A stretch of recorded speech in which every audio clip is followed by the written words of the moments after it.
Thank you. Well, my name is George Brown, and I get to be the Director of College and Connections here at Phoenix Bible Church. And I am so honored and privileged to be here this morning sharing about the person and character and life of Esther as we continue in our Broken People, Big God series this summer. As we continue to think about this series, Broken People, Big God, I want to begin with a question for everybody, a question to think about. And that question is, have you ever found yourself waiting? Have you ever found yourself at somebody else's mercy, on somebody else's timeline, and in somebody else's way? Have you found yourself waiting, expecting, and maybe frustrated? I'm going to tell you a little story of waiting, and maybe it'll resonate with you. It's a story about hiking on Devil's Bridge in Sedona. Devil's Bridge hike is my wife, Cherie, and I. It's our favorite hike to take people as they come to Arizona to visit us in Phoenix. We take them up to Sedona, to Devil's Bridge, to show off the beauty of Arizona, to say, hey, there's way more than cactus, dirt, and desert, like everybody thinks Arizona is. There is an amazing creation out there, and the Red Rocks of Sedona is one of our favorite ways to show off. But when you go up to Devil's Bridge, it looks like that. It's an amazing destination, a great picture, but the hike is a little bit challenging, or at least it's challenging for me. Maybe it's not challenging for you, but there's a lot of steep incline and hikes and twists and turns. And as you go up there, there's about 3 or 4 different times when you think you're there, when you think you've arrived and you're going around this corner, you're going up an incline, you're struggling, you're sweating. If you're me, you're trying to catch your breath, and you get there, and then there's more trail, there's more hike, there's more to go. And one of the sad things is one of the times we were there, one of our first times on that hike, there was a family there that was struggling. They're from out of town. They weren't prepared for the heat. They hadn't brought water, and they were there at that third time when you think you're almost there. And I'm overhearing a conversation with them, and I don't want to intervene. I don't want to be rude, but they end up deciding, hey, let's take some pictures here where we are, and let's call it quits. Let's go back to the trail, go back to where we came from. Little known to them, and I wish I would have known, because it was one of our first times there, there was just one more little incline, one more little push, and they would have gotten there, and they would have gotten that picture that would get them at least 10 likes on Instagram, all right? They would have experienced that glory, the wonder of God's creation, but instead, they couldn't see what was ahead. It's not like Camelback Mountain or Grand Canyon where you can look up or down and say, that's where I'm going. One of the tricky parts of Devil's Bridge is you can't quite see what's around the corner. And as frustrating as that is on Devil's Bridge hike, that's fine, it's fun. But as I come before you today, I know that can be the case in our spiritual lives, in our spiritual journey. So many times we get frustrated. We're waiting and we can't see what's ahead. We can't see what's coming and what's in store. And that's where I think that we might get encouraged from the story of Esther here today. See, in the Christian life, we all have seasons or moments of waiting. And if we're honest with ourselves, maybe seasons or moments or times of frustration, wanting to know what's ahead, wanting to know what's coming. And the scary part of that reality is just like that family at Devil's Bridge. I don't know if they came from Flagstaff or if they came all the way from New York City, but they were so close to experiencing the glory that was awaiting them. See, my worry and my fears in our Christian life as we get frustrated, as we might be disenfranchised with the church, or we might be disenfranchised with God, if we're honest, my fear is that we could turn around, pack up, and go home and miss out on what's in store. See, Esther has a unique story for us because that's right where Esther finds herself. If we look at the story of Esther, it's a book where it doesn't mention God one time. There's not a big time where God comes and parts the Red Sea, or a big time where God rains down manna from heaven. See, people have said that Esther is the godless book that takes place right in the middle of God's book. But as we read the story, and as you read it and you look at it, God is working and moving all throughout. And so my challenge to us today is maybe we find ourselves in a season like Esther found herself. Maybe you find yourself in a season where you're saying, George, I haven't seen God part a Red Sea. I haven't seen God rain down manna from heaven. I'm waiting and I'm frustrated. And maybe you're disenfranchised. And I want to encourage you that you can have faith like Esther. The book of Esther is fascinating. It only takes 30 minutes to read from start to finish. And it's interesting. There's humor, there's ups, there's downs, there's twists, there's turns. And you can read it for yourself. You'll find out it does not mention the name of God one time. And if you read the story of Esther, or before we dive into the story of Esther today, I'm gonna give you guys 2 ways not to read the book of Esther. All right, the first way not to read the book of Esther is it's not a Hobby Lobby motivational sign. All right, we all know the mug or the sign or the poster that says, "For such a time as this."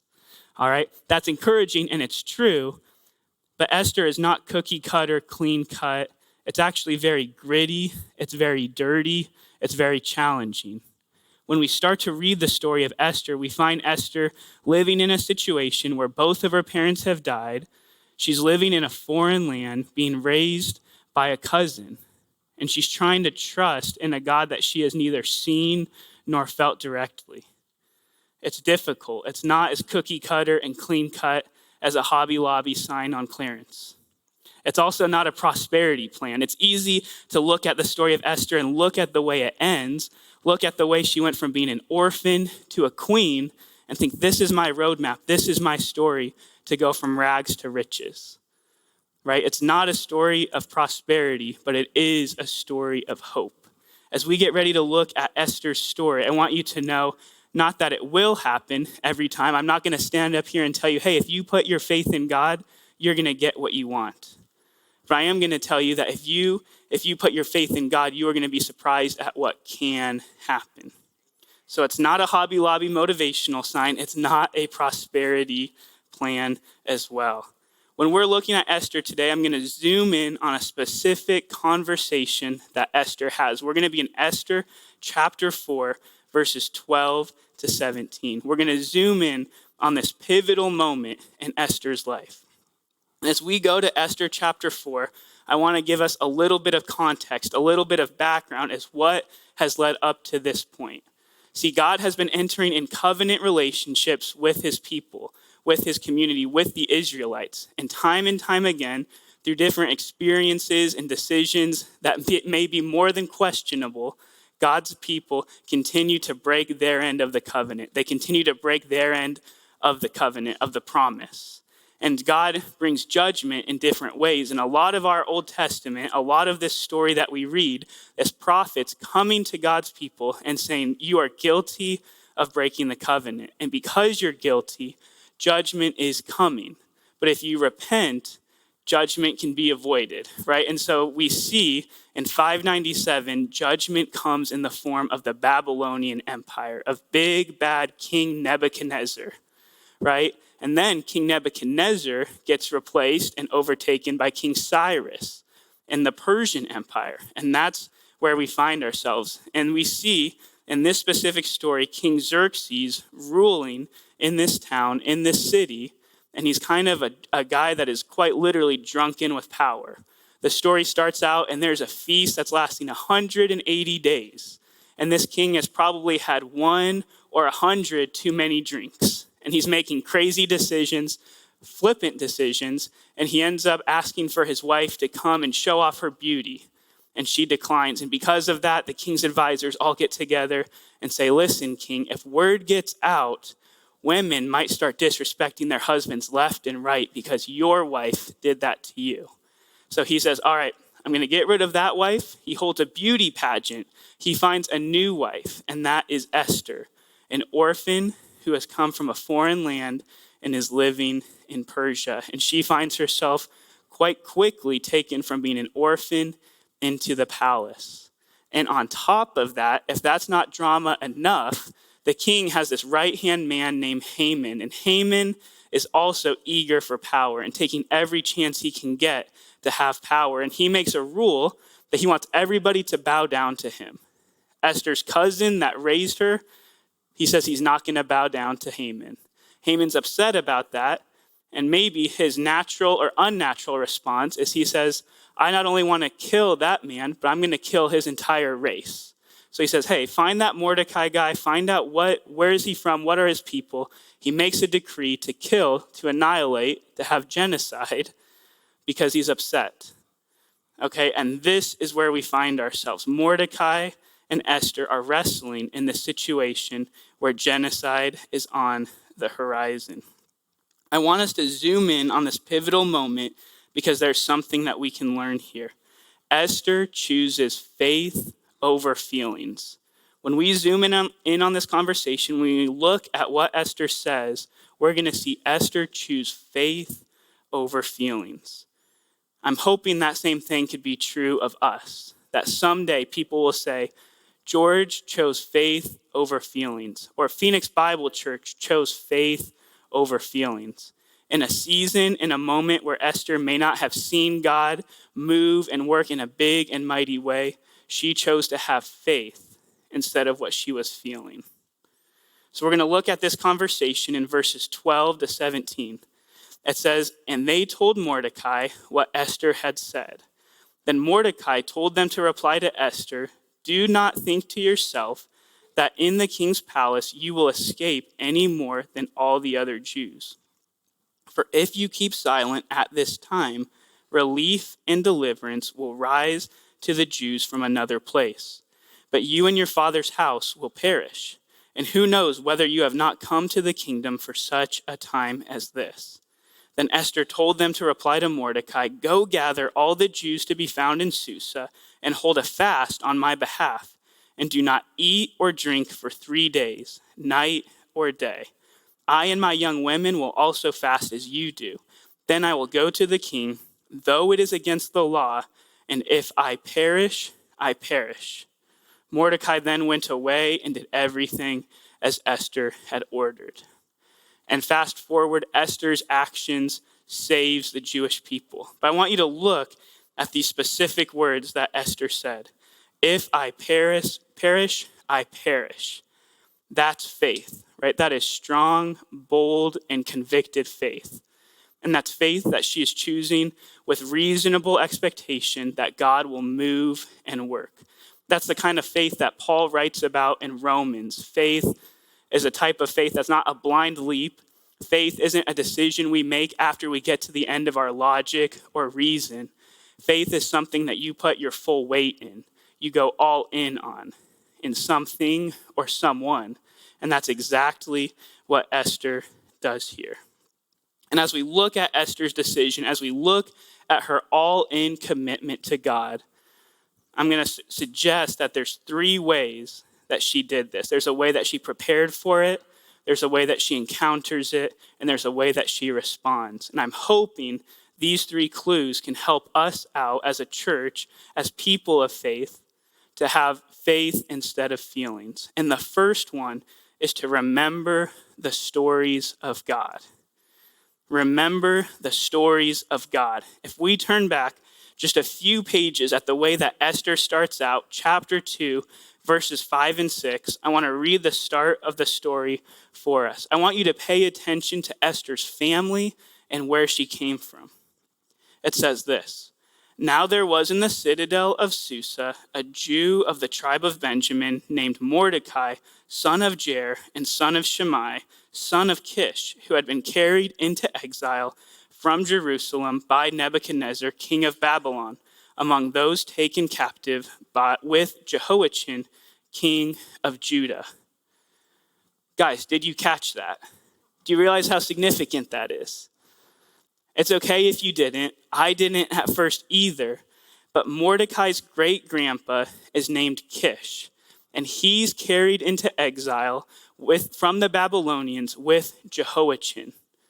Right? As we hear the name of Jehoiachin, if we look and see where he takes place in Israel's history, it connects to the rest of our Bible, right? These are real people with real stories, with real lineages. King Jehoiachin is the king in Jeremiah 22, and he's warned of a coming exile. King Jehoiachin, and by default, Mordecai's great-grandpa Kish, would have been part of the audience of Jeremiah 29. Have you guys heard that verse before? For I know the plans I have for you, declares the Lord. Right? That would have been the audience that was hearing that from Jeremiah. But even more than Jeremiah 29:11, which we all know and love, is instructions that God gives to his people for how they're supposed to live in exile. Listen to what it says in Jeremiah 29. Thus says the Lord of hosts, the God of Israel, to all the exiles whom I have sent into exile from Jerusalem to Babylon, build houses and live in them, plant gardens and eat their produce, take wives and have sons and daughters, take wives for your son and give your daughters in marriage, that they may bear sons and daughters. Multiply there and do not decrease, but seek the welfare of the city where I have sent you in exile, and pray to the Lord on its behalf, for in its welfare you will find your welfare. Right, I think these are the truths that Mordecai would have been teaching Esther as she grew up. And not only these truths, but also stories of heroes like Daniel would have taken place in the Babylonian exile. Daniel in the lion's den, or Daniel in the fiery furnace. These were the stories that Esther would have grown up hearing in exile, of a man named Daniel and his friends who did not bow to King Nebuchadnezzar, who had faith in God even to the point of nearly experiencing death in a fiery furnace, yet came out untouched. Those are the heroes. Those are the stories that Esther would have grown up hearing. And I know what you're thinking, George, is that a stretch? It doesn't say, verse 3, Mordecai told Esther about Daniel. But my answer to you is no, I don't think it is a stretch, because I've grown up hearing stories of my great-grandparents. I know this Christmas, I'm going to hear a story that comes up every Christmas of my great-grandpa. And for one Christmas, more than anything, he wanted a bicycle. All his friends, all the cool kids had bikes, and he really, really, really wanted a bike. He even was expecting a bike as he got ready for Christmas, telling my great-great-grandpa about all the good things that would come of having a bike and how cool he would be and how great it would be. Christmas morning came. He unwrapped all his presents. There was no bike. He opened up one present, and it was a .22 rifle. He was confused. He went to my great-great-grandpa and said, I don't understand. It wasn't financial. We clearly could have afforded a bike. And my great-great-grandpa said to him, yes, but having a bike would be too dangerous. All right? I know that's a story that we will hear every Christmas. And more than that, on the other side of my family, we have heroes that we look up to of my great-great-grandma, who came to this country from Norway through Ellis Island and set roots in North Dakota and started a new life, raising 3 kids. And her 3rd kid, my Nana, her husband passed away when she was pregnant with her 3rd kid. And that didn't stop her. She raised 3 kids by herself and ran a farm without running water in a new country. That's a tough lady, right? These are stories that we hear of where we come from and where we're going. And if in 2023 in Phoenix, Arizona, if I'm hearing stories of my great-grandparents and we have Netflix and phones and a new app called Threads and a million different ways to distract us, how much more would Esther have heard these stories? So as we look at her faith, as we see her respond, as we see her lean in with full confidence and say, if I perish, I perish, I can't help but imagine that the stories of Daniel, the instructions of Jeremiah, would have been at the top of her mind.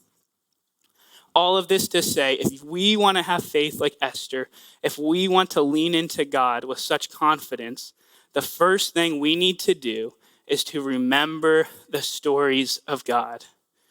Remember the stories of God. Remind yourself the story of God. Remind your kids the story of God. Remind your grandkids the story of God. And better yet, remind your great-grandkids of the stories of God. And not just the stories in the Bible. Tell them the stories of the Bible, but don't stop there. Tell them the stories in your own life of how have you seen God move and work in your life. Remember the story of God. Why do we do this? I want to bring up a quick quote from one of my favorite pastors and authors named Eugene Peterson. I can't get up here and not share something from him. I can't help it. But he says this: we are embarrassingly forgetful of the God who saves us and easily distracted from the God who is with us.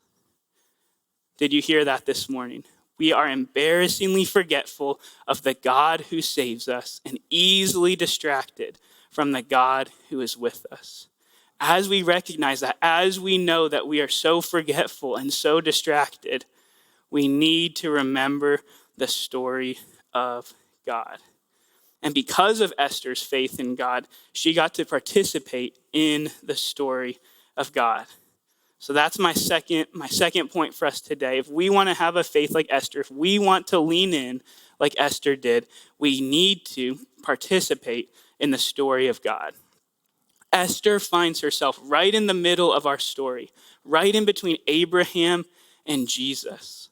I don't know if you realize how significant it is what Haman was trying to do in annihilating the Jewish people and wiping out the Jewish race. That would have made our Bible a lot shorter, all right? I don't want to give too many spoilers, but the Jewish race produced a guy named Jesus, and Jesus came and saved all of humanity, okay? That was a big deal. It was more than just Esther, more than Mordecai. There was a lot at stake. And I want us to look at verse 14. I want us to look at what Mordecai says to Esther. For if you keep silent at this time, relief and deliverance will rise from the Jews from another place. God is sovereign. God is in control. He is moving and working. If we don't step in, somebody else will. I think God is bigger than Haman. I'm not standing up here today to tell you he actually had the potential to cut our Bible short. God would have saved the Jewish people in another way from another person. But Mordecai's challenge to Esther is so real for us today. For if you keep silent at this time, relief and deliverance will rise for the Jews from another place. Right? The beauty of this is that God does not need us. It's humbling, but it's true. God does not need us, but he does use us. And so my question for you today, if you can hear my voice, is what opportunity do you uniquely have to be used by God? In what ways could you uniquely use your time, your talent, your treasure to be a part of God's story? If you want to participate in God's story, I'm going to give you one quick switch that you can do. First thing you need to do is to stop writing your story and saying, here, God, here's my story. Okay, how do you fit in it? All right, God, here's my story. Maybe you can fit here on Sunday morning, or maybe you can fit here. Okay, stop. Well, we won't do that, okay? If we want to participate in God's story, we get to start asking the question, God, show me your story and reveal to me my part in it. Okay, stop saying, God, here's my story. Where do you fit in it? And start asking the question, God, show me your story and reveal to me my place in it. What opportunities do we have in Phoenix, in our city, in our neighborhoods, in our world, that if we don't step up, if we don't step in, somebody else will? Selfishly, I want us to be a part of God's work. It's an amazing thing to get a front row seat to see what God is doing. I think first a vacation Bible school, right? Or kids ministry at Phoenix Bible Church. Danica and her team are relentless. They will find their volunteers. You know that. But how special would it be if you get to be that volunteer? If you get to have that moment, that light bulb switch where Jesus and his work on the cross becomes a reality for one of our little disciples. How special would that be if you get the chance to pray with a first grader as they place their faith in Jesus Christ? If you don't, somebody else will. But selfishly, I want to be a part of it, don't you? We want to be a part of what God is doing and working. Two other opportunities, both locally in our city. Feed My Starving Children. We took our college and young adult students a few weeks back to Feed My Starving Children, where they have an amazing mission of turning hunger into hope and getting as many meals as they can into hungry children and communities around the world. And if we didn't pack those meals, I'm sure somebody else would, but we got to be part of it. And it was fun. And on top of that, if you go to Feed My Starving Children, you might see Phoenix Bible's own Lexi Lyles working there and helping you pack your meals. Another opportunity is as we participate in God's story, at this chapter in God's story, our part is to go therefore and make disciples of all nations. The cool part of that is the nations have come here into Phoenix, Arizona. I don't know if you realize that, but there's a ministry called Go 10 where they are working with the refugee population in Phoenix, Arizona to go tell every nation.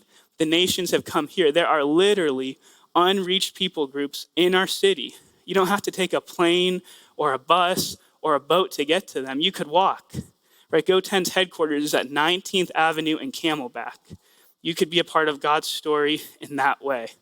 And for each one of those ministries, I know there's a dozen more that we could be a part of. I say all that today not to come up here and say, go do good things. There's so many good things we could do. I come up here today to tell you, go do God's thing, right? We don't need to go do good thing, good thing, good thing. Our world's been doing that. It's still not going great, if you haven't noticed. But we need to go do God's thing, to be a part of the story that God is writing now. God's story prevails. There are no accidents. Esther reveals to us the truth of Romans 8:28.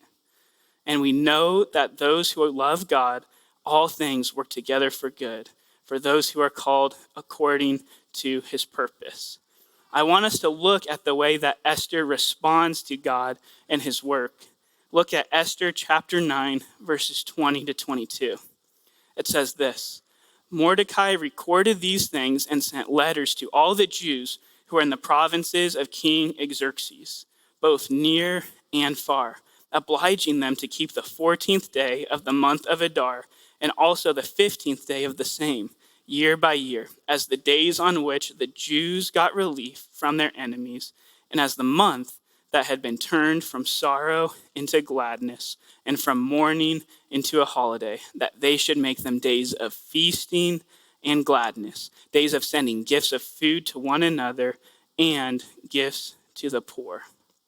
Right? They chose a holiday. They made a feast. In fact, Esther makes the only feast that's not given instructions in the Torah. Right? Esther made the feast of Purim, I think is how you say it. And Jewish people still celebrate that to this day. They get together wearing costumes and kind of have a carnival atmosphere. And every time the name of Haman is named in the book of Esther, they either boo or have a rattle to blot out the name of Haman. They have fun with it. They tell the story of God in a light way, right? A serious story, but they don't take themselves too seriously. They rejoice in what God has done. So as we see God move, as we see him work, I would encourage you to share the story of God. Share it with each other in community groups. Share it in your Sunday school classes. As we scatter as Christians of Phoenix Bible Church, we get to gather together. And one of the reasons we gather is to share stories of how God has moved and worked in our lives. We sang a song called Come Thou Fount, and there's a line in it called Here I Raise My Ebenezer, right? And Ebenezer is a stone of remembrance. In the Old Testament, there's a moment where God saves the people of God, and they put up a stone of remembrance to look back and remember the day that God saved them from their enemies. I would encourage us, make Ebenezers, make reminders in our lives of how we've seen God work. As we remember the story of God, we are forced to participate in the story of God. I don't know if you've been around Phoenix Bible Church long, but we say something a lot, and we say love moves. Right? As we remember the story of God in the biggest way possible, God provided in providing his son, a perfect and sinless sacrifice on the cross on our behalf. And the Bible reminds us, if we confess our sins, he is faithful and just to cleanse us of our sins and any unrighteousness. In the biggest way possible, God has provided for you and for me. And as we remember that story, we can't help but respond in love to those around us. We can't help but participate in the story of God and share the story of God. As we wrap up today's message, I have good news for you guys. The good news is that God's willing and working does not rely on our acknowledgement. It does not rely on our understanding. And even better yet, it does not rely on how clear we are on God's purposes. In spite of us, God continues to work in and around us. Our job is to see where and jump in on the action. The good news is that whether we feel it or understand it, whether we actively remember or we forget, God has worked and is working. As the biggest way possible, he has done so in the life, death, and resurrection of his Son. Whether we are distracted or doubtful, God has done it. I don't want to miss out on being a part of God's story, and I don't want you to lose an opportunity of seeing God's saving grace at work. I don't want you to overlook the chance to be used by God. So whether you feel it, whether you see God, whether you hear God or not, I want to encourage you to have that same faith as Esther, to lean in, full force, all in, to remember the story of God, to participate in the story of God, and to share the story of God. I'm going to leave us with one quote from C.S. Lewis. Once upon a time in class, they said it's not a good sermon unless you quote C.S. Lewis. So here it is. It's a good sermon if anybody asks you later. I want to leave you with this quote. Continue seeking God with seriousness. If he was not wanting you, you would not be wanting him. I want to read that one more time for you. Continue seeking God with seriousness. If he was not wanting you, you would not be wanting him. Let me pray for us. Dear Lord, we thank you so much for the story of Esther. God, we thank you for her example. We thank you for the faith that she demonstrates, being all in, even though she did not clearly see you or feel you. God, in such a way, let us live our lives with an all-in faith. God, help us to trust you. Help us to remember your story. Help us to participate in your story. And God, help us to share your story. God, we need you and we love you. Amen.